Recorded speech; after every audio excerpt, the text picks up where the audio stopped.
the tools that we shall not monitor. They are empowered under Section 69 of the regulation to be in charge or to follow up on these girls. Right. However, this job or what this responsibility was given to them also like in a short way that they cannot, according to our observation. They have always been claimed to be the monitors, which thing we are contesting in our points. We say you cannot tell a fox to be in charge of a meat store.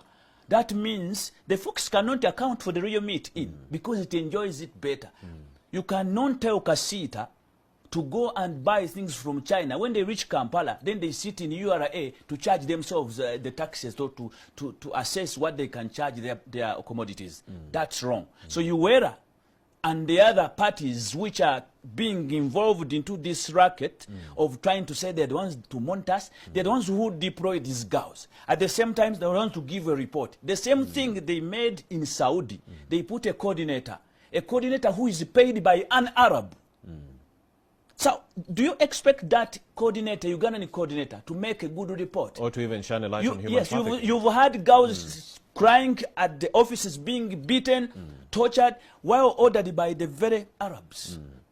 The Arab there, the counterpart in Saudi, is the boss of the job blocker here. That is UERA, the manpower pooler. The UERA team, our good companies that are regulated. Now, they work for the other Arab. They cannot order that man.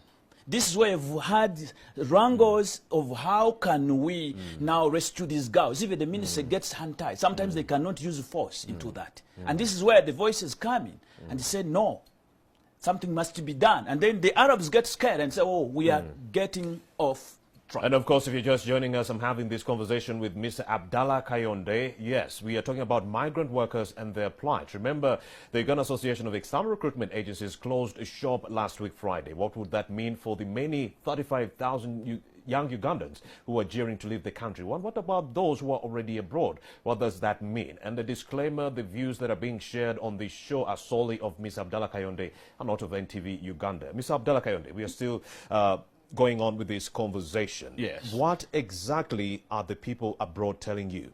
The people are saying that they are really misinformed. Wherever these companies deploy them, look at, we have also a contest in the training. Right. That whatever they are being trained in is not the reality there. They tell you have a juicy job, maybe you're going to work in an office, you become a security guard. But we are also surprised that when you approach the ministry, you tell them, please, we need these jobs because you've not been able to provide us these jobs here with good wages.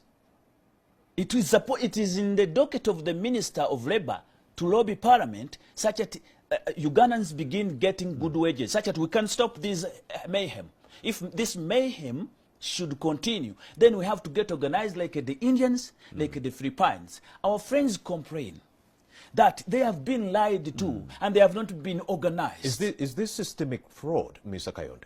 No, I don't know. It must be. Because they advertise clearly and they say you're going to get $1,000 or $1,200. But then these young people are going to the Middle East and they're being given only 1,000 dirhams or 800 dirhams, which is like $200. Now, if I'm to tell you, if you are a pancake seller, you have pancakes that were the leftovers of yesterday, and you've made the fresh ones today.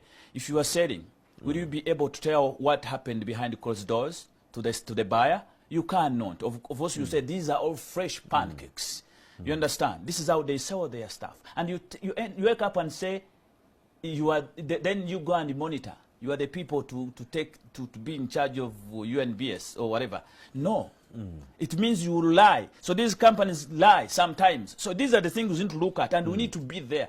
We need to be part of, because we are empowered to be part of this. They cannot be only two people in this. We need to be in this decision making, and this is what we are calling for. Simple. Then all these will be aired out and discussed. We are open for dialogue. Indeed, Mr. Kayonde, in light of all these challenges, has the government and all these agencies helped you? We believe they are sluggish. If they are to help, they have gotten to listen a little bit, but trying to ignore, weighing less of our voices. We believe our voices have not been heard enough. But Mr. Kayonde, why would you ignore $700 million? And 2.2 billion shillings, money that is being brought in by the migrant workers? They are not ignoring like other monthly. They say when these girls are deployed, you put a safe labor migration team. Right. That is UERA. Then the next day, because even within UERA, there is some system trafficking. I will tell you how they do. In the Uganda Association of External Exactly. Recruitment Some Agencies. companies do traffic these girls within the system. You cannot get a job order of 500 girls to deploy, and you are deploying, nobody checks the job order. You deploy up to 10,000. I see. Nobody's checking when did it stop, where did it begin from. This is why they begin dressing people in uniform and begin exiting them as if it is the same company. Could it be the reason why So they are government not in was the adamant system. to And reopen? then the embassy ends up seeing people in a strange way. So I'm telling you something. Yeah.